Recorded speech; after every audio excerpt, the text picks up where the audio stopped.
beautiful Alcatraz. They'll cost 100 times more than that. Now, he ought to come here and study this because he could learn a lot.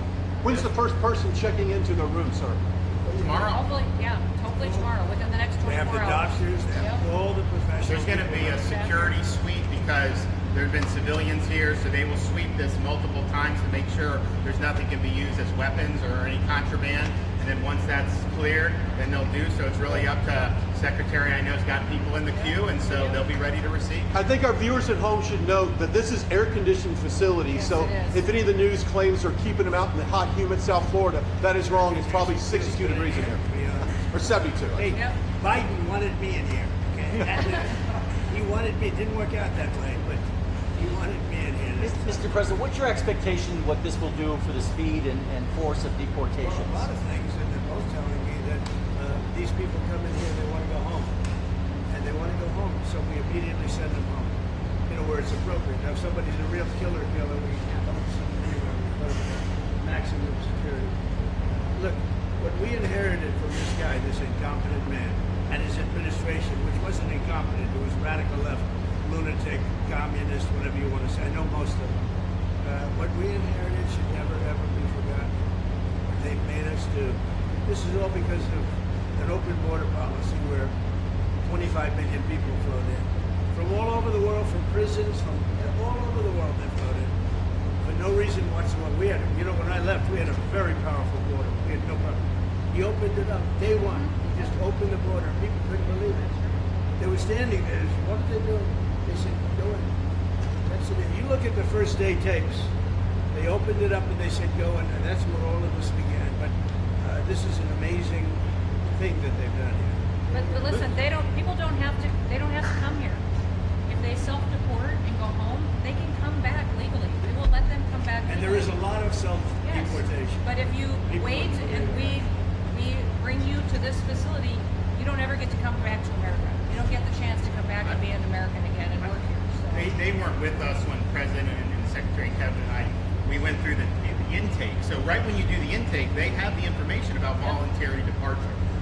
They have the ability. Obviously, you guys are funding that because it's a lot cheaper to do it that way. So even if they get brought to the front doorstep here, they still have an opportunity to just go back voluntarily, and then this way they're How not, fast does that take from the minute that, let's say they get in here and they're like, hey, I want to stay here, I want to go back to... We can put them on a plane that day and take them home. We'll buy their plane ticket, go home, and then they get the chance to come back legally. If they wait and say we're not going to do that, they can come back legally after a period. Mr. President, you've talked recently about the idea of finding some way to get farm workforce and service sector workforce, and I think you've discussed somehow a program of people leaving on a sponsorship and coming right back. Can you give us a little more detail about that and why, in the view of some hardliners, it's not We amnesty? take care of our farmers and hotel workers and various other people. And we're working on it right now, and Ron's going to be involved, and you're involved already. So we have a lot of cases where ICE will go into a farm, and these are guys working there for 10, 15 years, no problem. The farmers know. We're going to put, it's called farmer responsibility or owner responsibility, but they're going to be largely responsible for these people. And they know these people. They've worked on the farms for 15 years, and all of a sudden, so I have a great, Ron does, Christy does, we have a great feeling for the farmer and for others in the same position. And we're going to give them responsibility for people. And we're going to have a system of signing them up so they don't have to go. They can be here legally. They can pay taxes and everything else. They're not getting citizenship, but they get other things. And the farmers need them to do the work. Without those people, you're not going to be able to run your farm. Mr. President, you and the governor tangled pretty hard in the 2024 election. Yet you stand here now. I didn't notice. Yet you stand here now as partners on this effort. How would you describe the relationship, and what future does I Governor would say it's DeSantis a have? 10. Excuse me? I think it's a 10. Maybe 9-9, because there might be a couple of little wounds. So maybe it's 9. I think we have a 10. Do you think his wife should run for governor? We get along great. Should Casey DeSantis run for governor? The thing about it is, I endorsed him immediately in January 2024. I raised one of his PACs millions and millions of dollars. And obviously, we saved him a lot of money in Florida because Florida was a deep red state.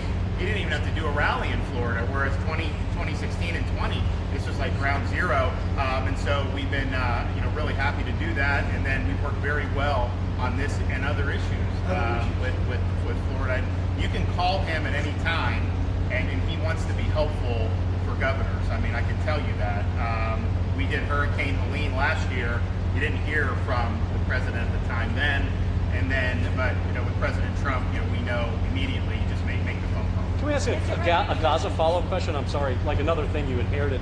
How firm are you going to be with Netanyahu about ending the war in Gaza? Very firm, but he wants it to.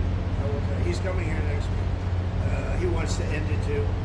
We had a tremendous success with Iran. They won't have me. Somebody said, "When are you going to sign?" I said, "Sign?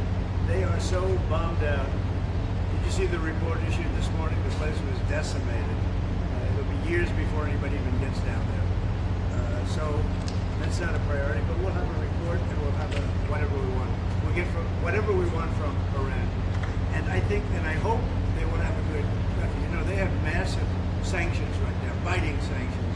It's going to be very hard for them to do anything with those sanctions. And I look forward to maybe there'll be a time when we get along with them and they can rebuild their country. But is there a point where you tell Netanyahu, like, you've got to end this now, you got to strike a deal? Well, he wants to. I can tell you he wants to, and I think we'll have it.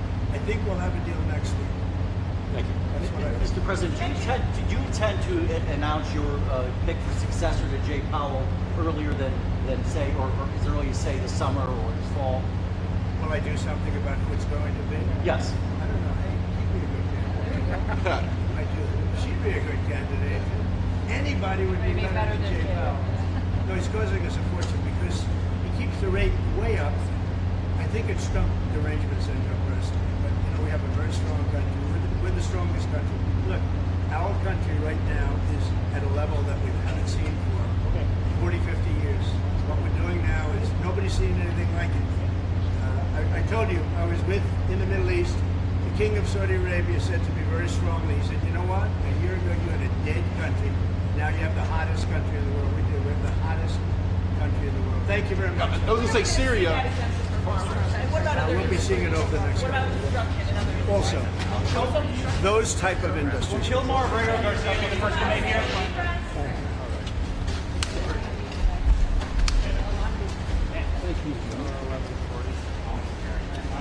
Right this way?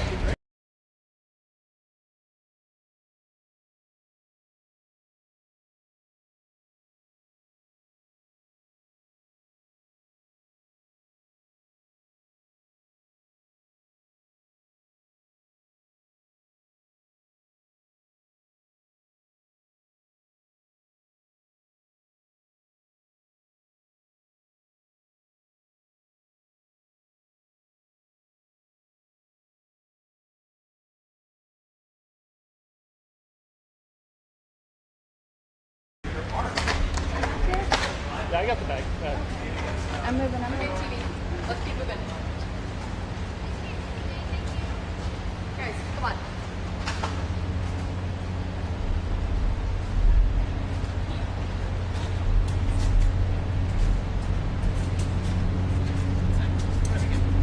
A shot and a half. I'll take a shot now.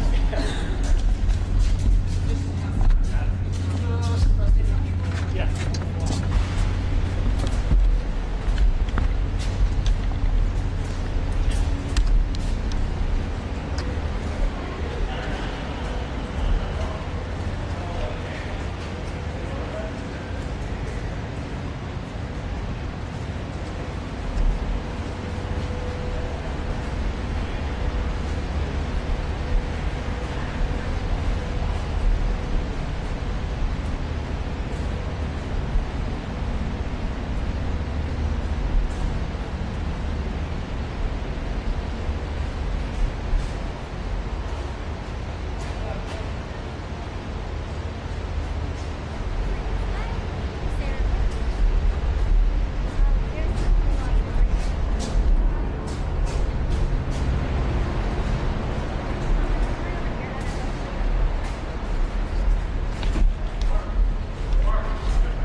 table's right here. Where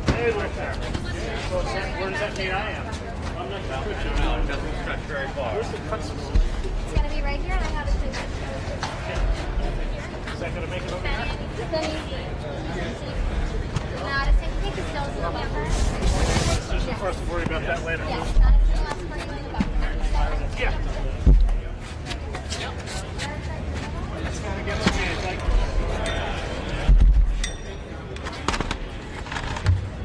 Ladies and gentlemen, please welcome the 45th and 47th President of the United States, Donald J. Trump.